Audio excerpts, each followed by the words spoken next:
I got so much motherfucking design on right now. Break it down, bring it back, make it clap. I got 3 old thoughts, new block, where that thing. Bitches on my Assalamualaikum warahmatullahi wabarakatuh. Selamat datang teman-teman semua di pembelajaran IPS kelas 8C SMP Negeri 12. Terima kasih ya buat teman-teman semua yang udah klik video ini. Jangan lupa like dan tonton videonya sampai habis ya. Nah, sebelum memulai materi, lebih baik dulu kan kita perkenalan nih, biar tahu siapa aja sih anggota kelompok 6 dari kelas 8C ini. Nah, yang pertama ada Al-Zahrab Nafaila Purnamasari dari absen 7. Kedua ada Nafia Kawajida Salma Habibah absen 20. Ketiga ada Rahmayanti Wulandari absen 23. Keempat ada Feira Nabila Misyun absen 29. Di video ini kita akan ngebahas apa sih? Oke, aku akan kasih tahu. Di video ini kita akan membahas tentang pengaruh kerja paksa atau kerja rodi. Kerja rodi itu apa sih? Kok bisa namanya kerja rodi? Kenapa? Oke, jadi aku akan kasih tahu. Kerja rodi itu sebenarnya adalah nama lain dari kerja paksa. Nah, kerja paksa sendiri memiliki pengertian yaitu suatu hubungan kerja yang melibatkan pemaksaan terhadap orang untuk melakukan pekerjaan dengan ancaman kemiskinan, penahanan, kekerasan termasuk kematian, atau bentuk-bentuk kesulitan lainnya yang dikenakan terhadap diri sendiri dan anggota keluarga mereka. Nah, sebelum kita menelusuri lebih dalam apa sih pengaruhnya, kita harus tahu dulu tentang sejarah kerja paksa nih.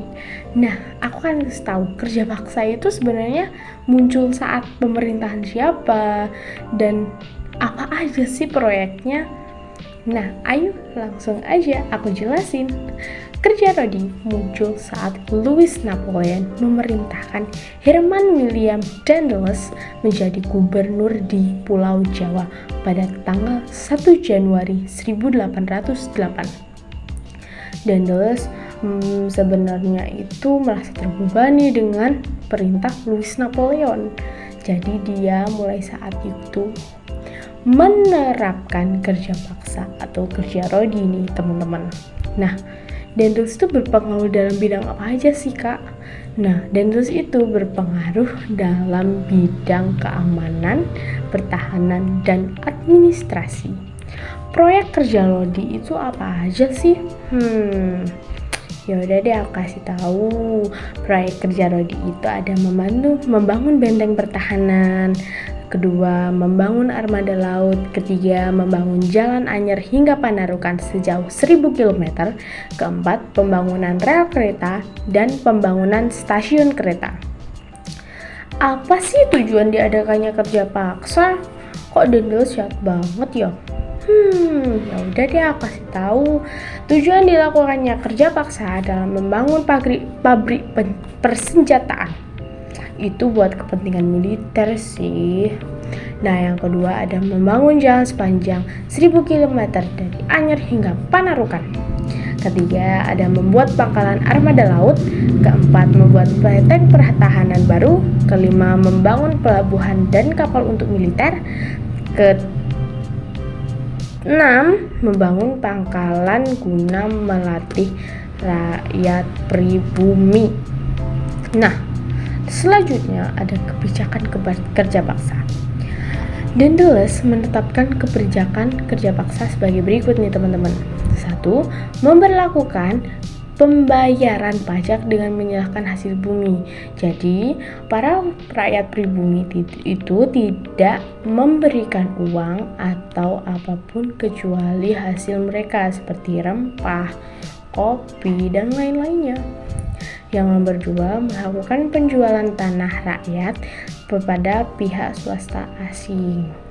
Jadi rakyat orang Belanda itu menjual tanah-tanah milik warga pribumi kepada negara lain misalnya gitu. Terus yang ketiga ada melarang penyewaan desa.